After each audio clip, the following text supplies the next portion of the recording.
We are the anchors of Queer News Tonight, and this evening we discuss the queer headlines. Harris's vice president partner is not gay Pete Buttigieg, but rather Minnesota Governor Tim Walz, and America is very excited. But let's start Pete for President 2032 today. A federal judge ruled Florida's insurance restrictions on gender-affirming care as unconstitutional, citing Title VII discrimination. A separate trial will be conducted to decide damages for the plaintiffs. Chasten Buttigieg and Doug Emhoff raised $321,000 at a Queer Fire Island fundraiser for VP Kamala Harris, surpassing the previous record of $200,000 raised by Cher. They prove they are strong enough. See what I did there? Olympic boxer Imane Khelif is being targeted by false gender claims from major figures. Now Trump joins the team of bullies. Imane begs for it to stop. Sydney Ngamba, a Cameroonian refugee, made history as the first refugee Olympic team member to win a medal, and she is a member of the team LGBTQ.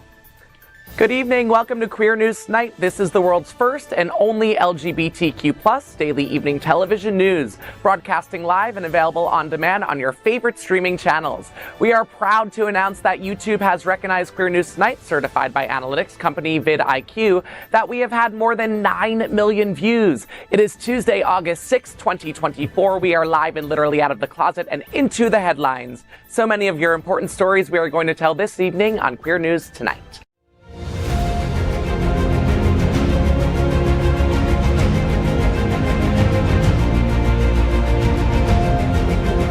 This is the world's first live daily LGBTQ evening news show, literally out of the closet and into the headlines on Queer News Tonight.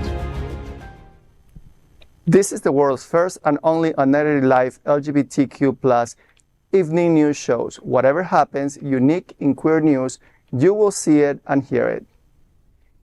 Hotspots Magazine, Happening Out Television Network, is a nonprofit 501c3 media company in the same model of PBS and NPR, but designed for the queer community.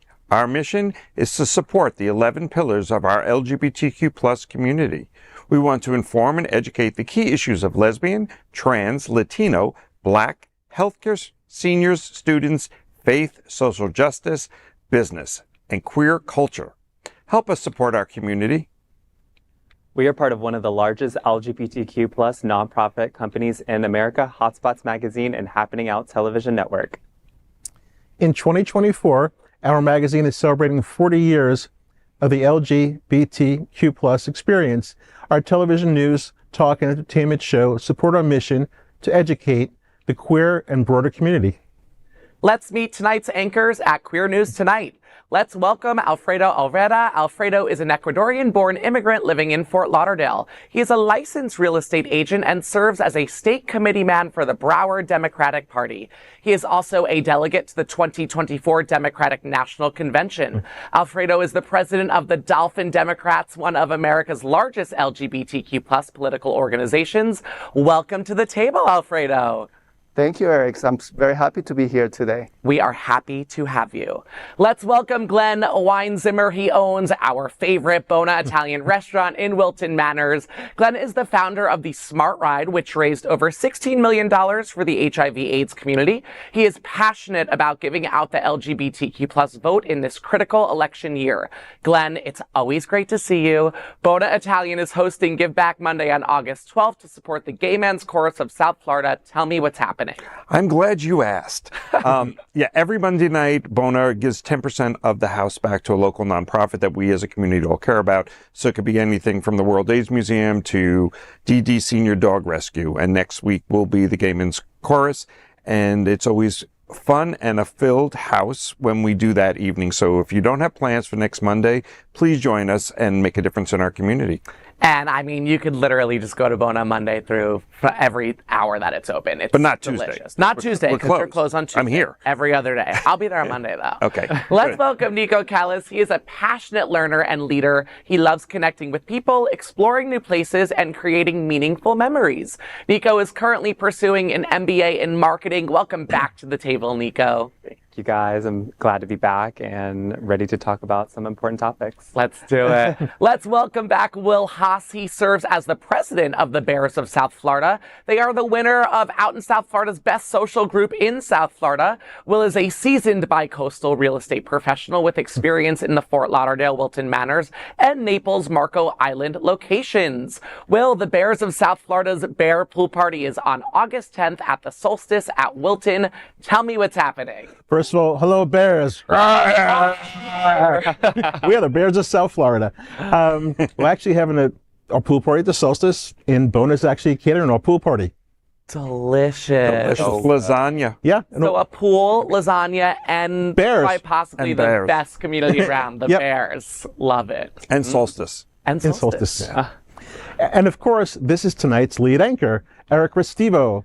Eric is well known for DJing at some of the largest clubs in West Hollywood and has residence in LA, P-Town, New York City, and now Wilton Manors. He's the television host of The W Boys, focusing on LGBTQ+, love for entertainment, broadcast Friday, then on demand. I love some on demand, honey. We are the reporters for Queer News Tonight, and this evening we begin with the queer headlines. The LGBTQ+ community in South Florida and across America is diverse. Our community across the world is vast, and here are the bullet points of the queer news for Tuesday, August 6th, 2024. First, this evening, let's queer up breaking news. Kamala Harris selects her running mate. It's Minnesota Governor Tim Walz. Vice President Kamala Harris has chosen Minnesota Governor Tim Walz as her running mate for the upcoming presidential election. Walz, a former educator and congressman, has quickly risen in prominence, known for his strong defense of democratic values and his leadership in Minnesota. With a history of bipartisan cooperation and progressive achievements, Walz brings a steady and thoughtful presence to the ticket. As a candidate, Walz has championed social welfare programs, gun safety laws, and LGBTQ+ rights. His experience as a governor and his connection to rural voters make him a compelling choice to balance the ticket and appeal to a broad electorate.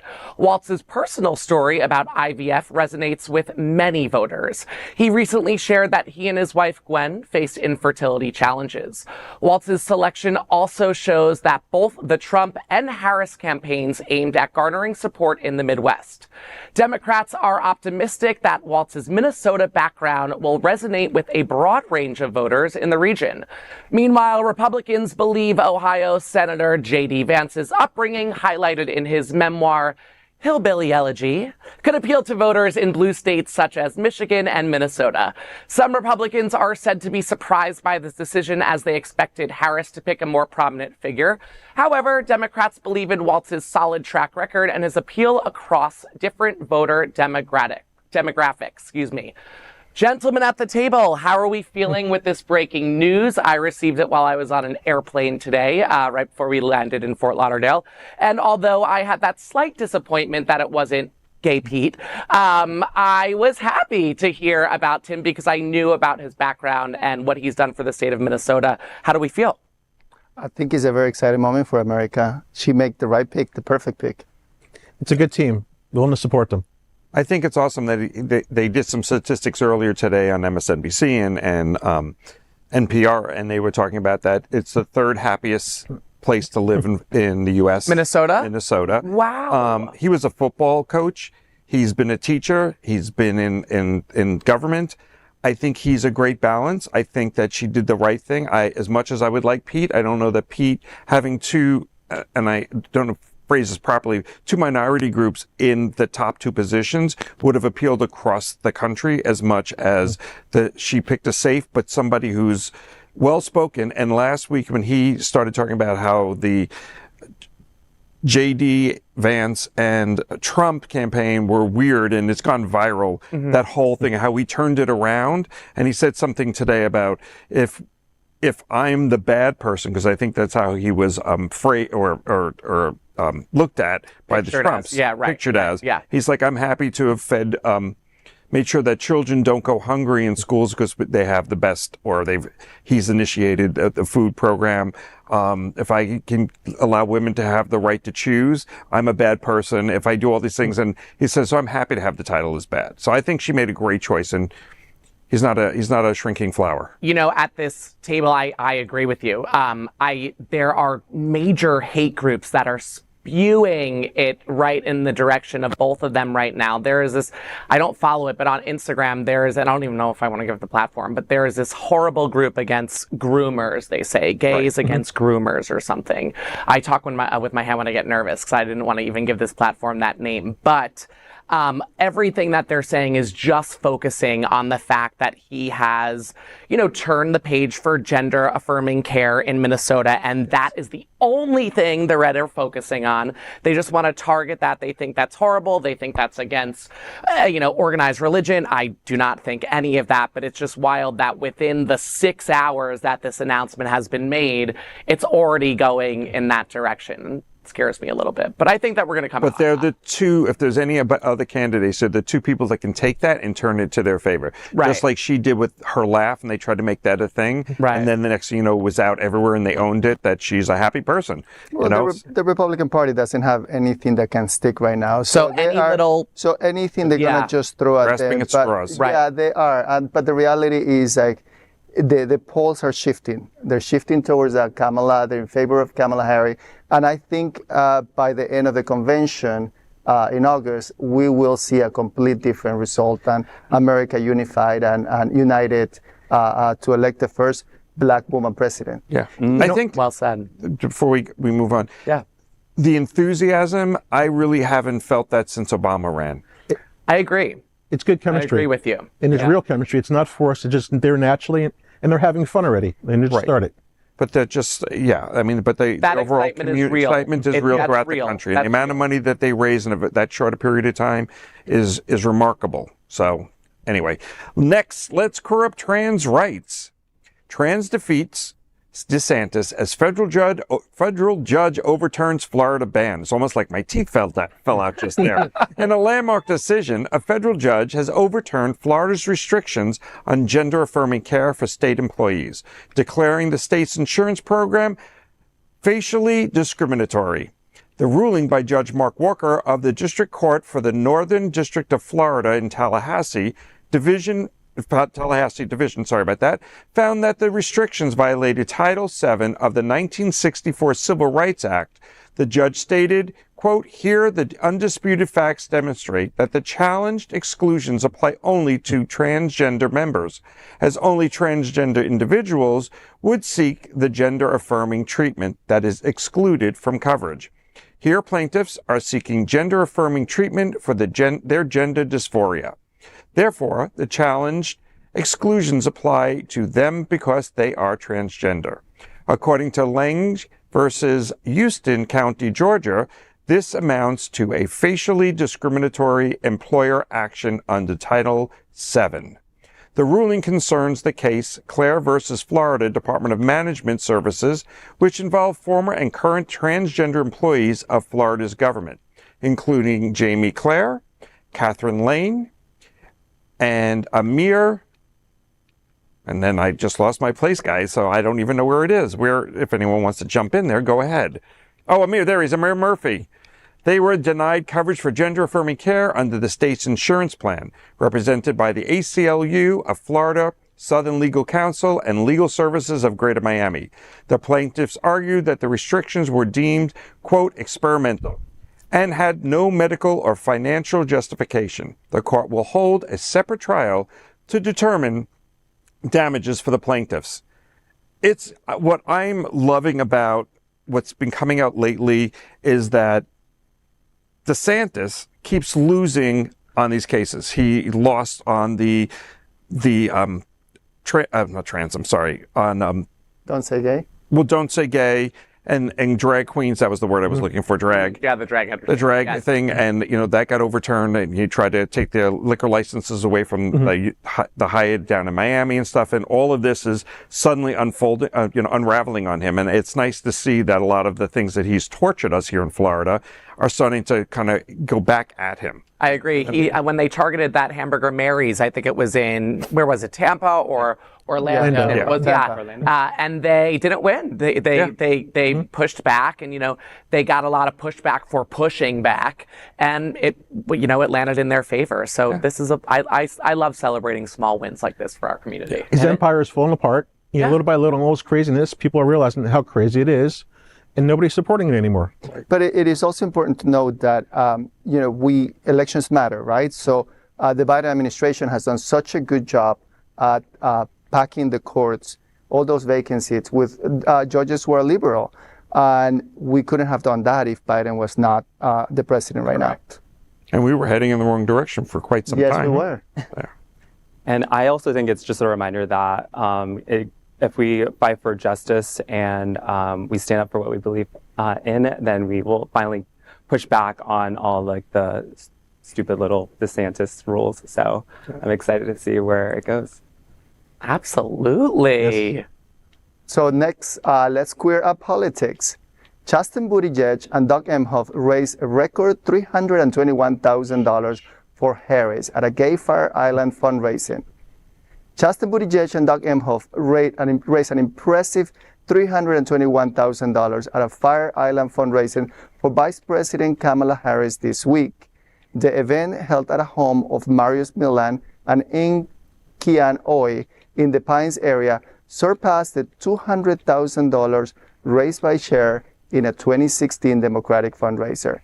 Emhoff, who attended with Buttigieg, had to be smuggled off the island by security agents to avoid eager crowds, including hunks in bikini cut swimsuits. Originally planned as a fundraiser for President Joe Biden, the event quickly sold out when Harris was announced as Biden's replacement, following his withdrawal from the race. Attendees paid between $250 and $10,000 to attend. Democratic National Committee member Andrew Tobias confirmed that the event raised $321,000, making it a record-breaking occasion. During the fundraiser, Chasten Buttigieg shared a personal story about becoming adoptive parents. He also mentioned how Harris and Emhoff were there to support when their son had to be placed on a ventilator shortly after his birth. Emhoff took the opportunity to caution the crowd about Supreme Court Justice Clarence Thomas' desire to overturn rights such as access to contraception and consensual same-sex encounters. Wow. Wow. Wow. So it's incredible that the LGBTQ plus community showed up in Fire Island. Now I'm going to be petty. I think they could have donated more. Expensive, $321,000. We could have done better. I wasn't there, but they could have done better. I mean, it costs a lot of money to go there. You can afford. They have to fly you out next time. They have to fly you out next time. I was thinking, what was the what was included in the different tier of entrance fee for those tickets? Like, what did $250 get you in, and then what did $10,000 get you in? Let you touch one of the and then your muscle men. Does it go towards their campaign? For these type of events, usually if they have a host committee, $10,000 will put your name in there, and they'll get you like a picture, a private session with like, one of them. Yeah, exactly. How private? Yeah. Well, you don't have to answer that. I'll let my imagination run. Oh, boy. Doug goes to more gay events than I do. But Doug, if you need any arm candy, just give me a call. It seems like he had a lot of options. I'm just glad that Joe didn't show up in the square cut bikini. That would have changed the whole mood in the. Yeah, you just changed the whole mood at the round table. I can imagine. And now everyone just fell right off. The mental image. Yeah. Chasten would have been nice in a square cut type bikini. but this type of fundraiser events are a clear reminder of what's at stake for the LGBTQ community. Right, look what the Buttigieg went through, and it's reproductive rights and LGBTQ rights are at stake in this election, and we have to make sure that we keep that in mind. Absolutely. Next, let's queer up sports. Trump attacks Imane Khelif amid false gender accusations. The bully continues bullying. As Olympic boxer Imane Khelif advances to the semifinal round at the Paris Olympics, she faces a barrage of false accusations regarding her gender. Khelif, a cisgender woman, has been targeted by a discrediting campaign, including comments from J.K. Rowling, Joe Rogan, Elon Musk, and now Donald Trump. Despite her father presenting her birth certificate, these personalities have claimed without evidence that she is a trans woman or a cis man posing as a woman. In a heartfelt statement in SNTV, Khelif urged the world to uphold Olympics principles and stop bullying athletes. She expressed concerns for her family's well-being amid the controversy, saying it can divide people. And because of that, I asked them to refrain from bullying. She hopes to win a gold medal and believes it can be the best response to her detractors.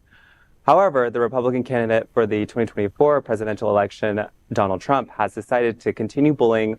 While at an Atlanta rally this week, Trump stated that Khelif had transitioned, referring to an incident where Italian boxer Angela Carini quit a match with Khelif.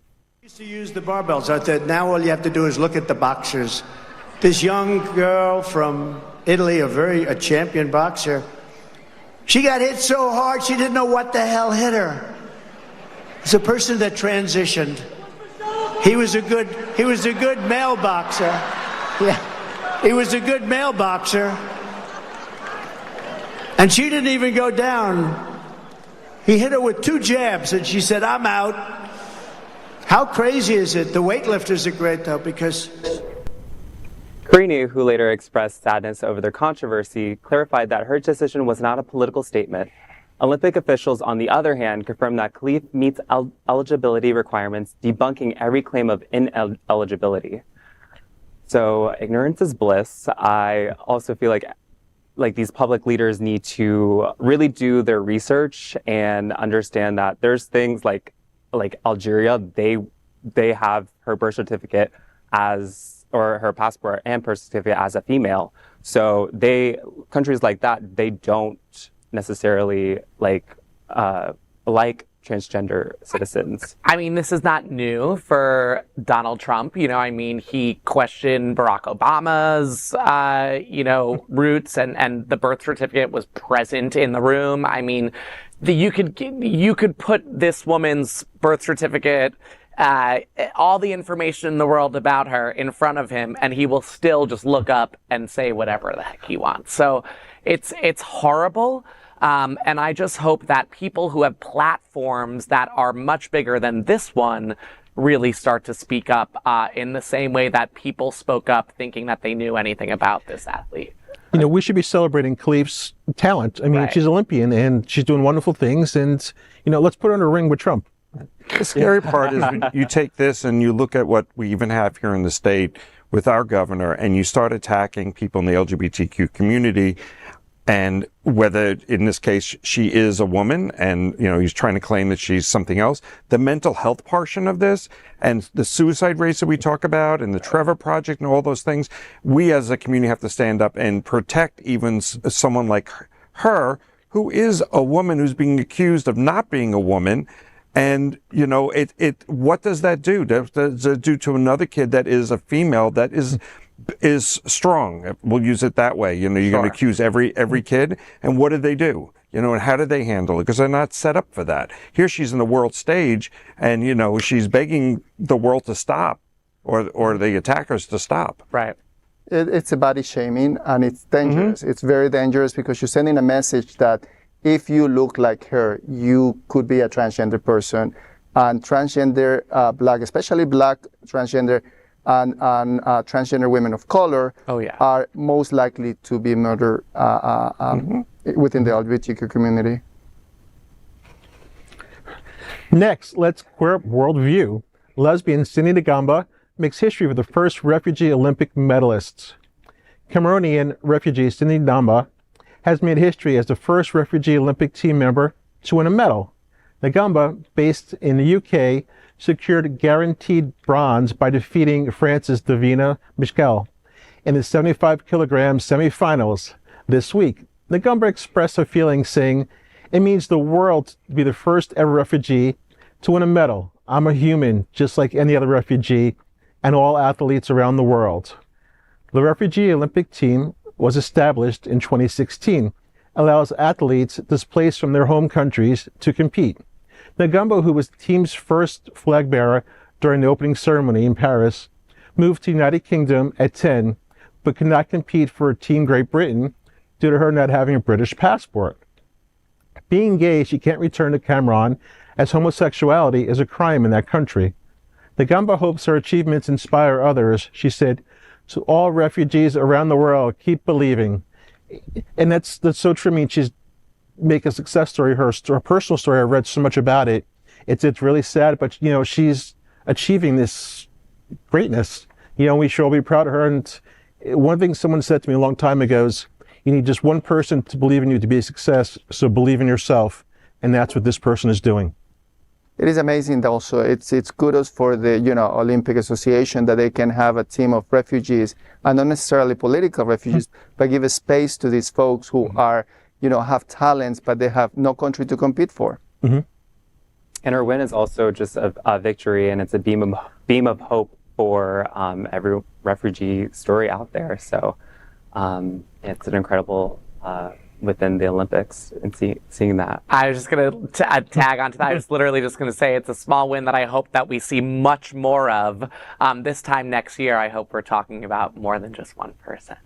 Next up, let's switch it up to some travel. Travel Club's MSC Seaside, Spain Transatlantic cruise departs on April 6, 2025, and you are invited.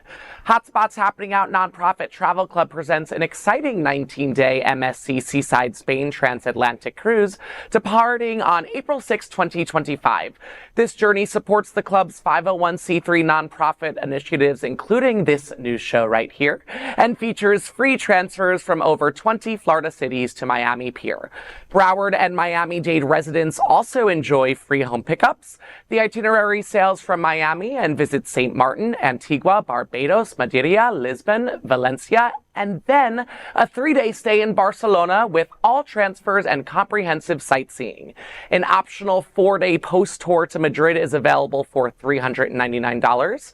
Cabin prices will start at $999 with a $199 deposit and $99 interest fee monthly payment plan. Join the travel club for an incredible experience on the 154,000-ton MSC Seaside, featuring a variety of dining, entertainment, and activities.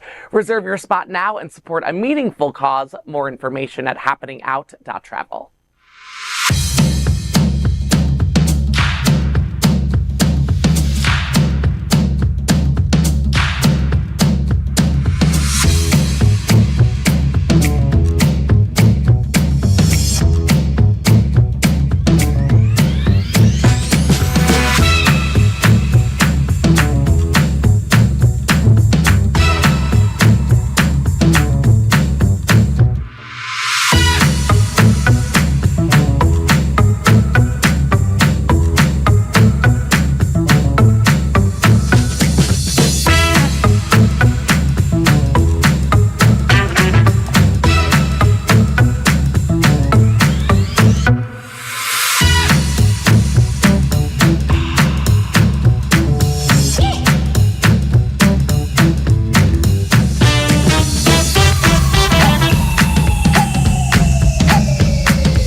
Next, we are proud of our special partnership with Sunshine Cathedral, the world's largest queer church here in Fort Lauderdale. Supporting that partnership, we are broadcasting from our permanent set here at Sunshine Cathedral at the Happening Out television studios. We broadcast Sunshine Cathedral's Sunday International Service at 10:30 a.m.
We finish tonight's queer news headlines with a segment we call LGBTQ+ 1 Minute News.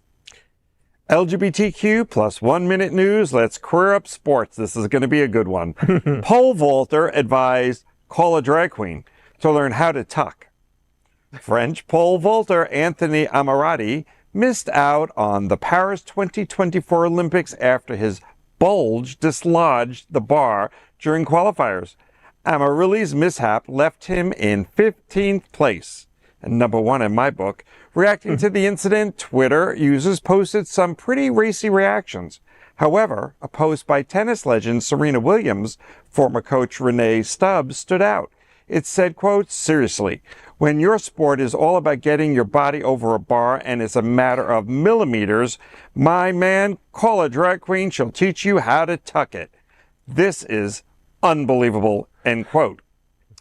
The story is unbelievable, and it definitely made social media because that's where I caught it and watched it over and over and over again, and it was like a hook on that pole and took it right down.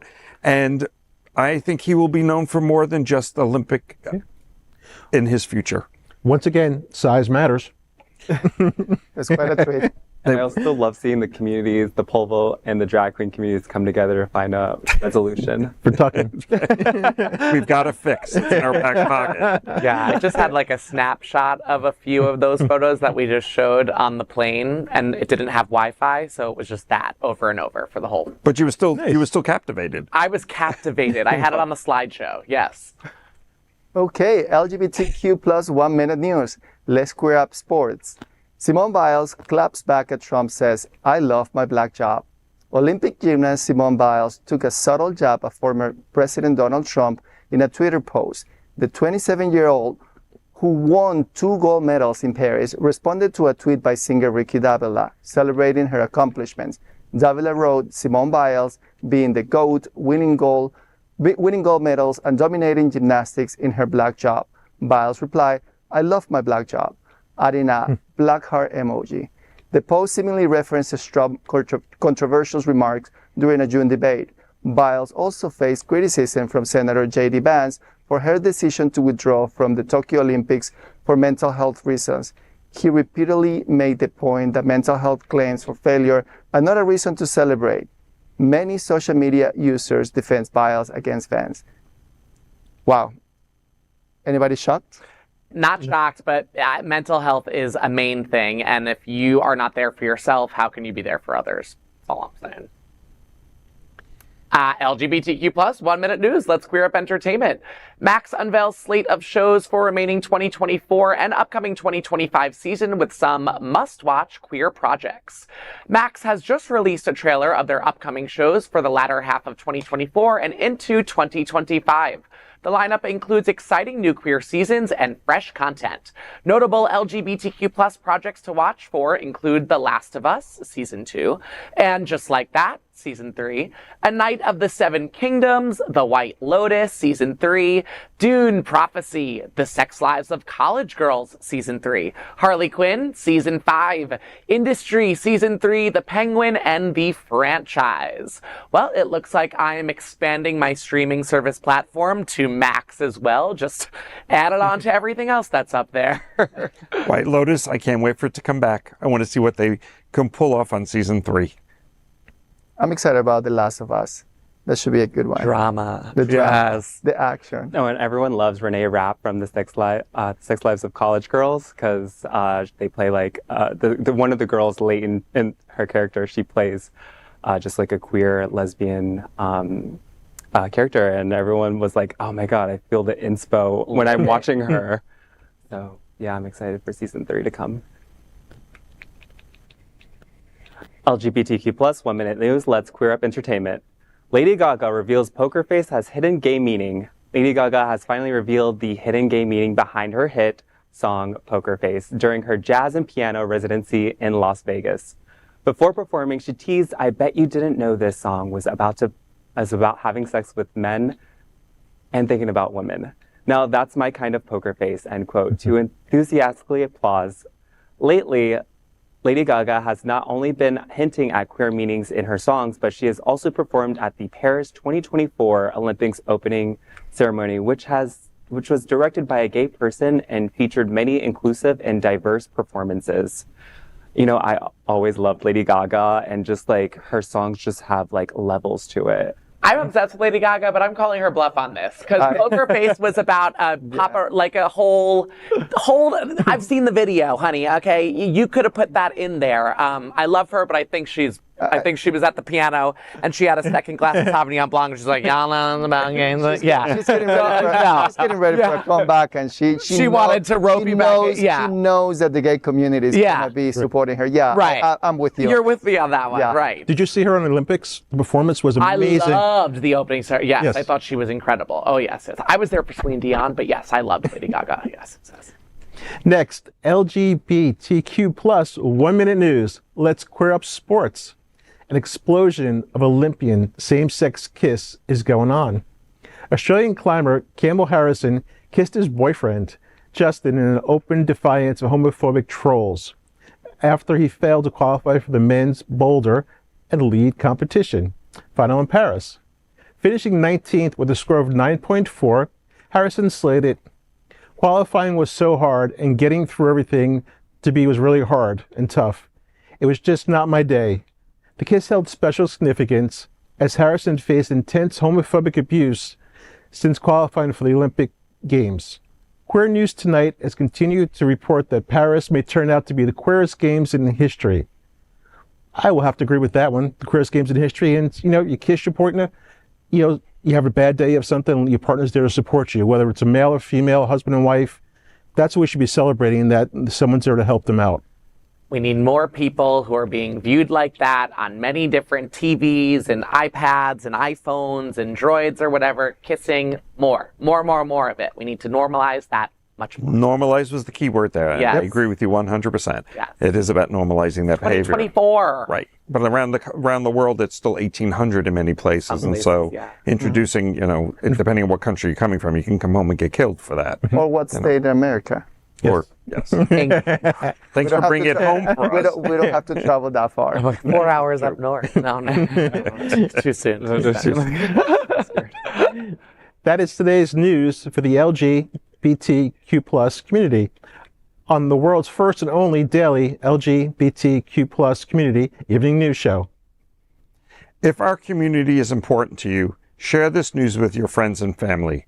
Join the conversation on your favorite streaming platform. Queer News Tonight is the only live LGBTQ plus digital television show in the world that is out of the closet and into the headlines. We need your support. If our community is to grow, we must tell our stories and bring them to the attention of the broader world. This is the only place in the world that tells these types of LGBTQ plus stories in motion and sound. That is the passion of Hotspots Magazine, Happening Out Television Network, and Queer News Tonight. I'm your anchor, Eric Restivo, and on behalf of these LGBTQ plus reporters, the anchors of Queer News Tonight, including Alfredo Olvera, Glen Weinzimer, sorry lover, Nico Cales, and William Haas. We will see you daily at 8 p.m. to our LGBTQ plus world. We wish you good night. Good night.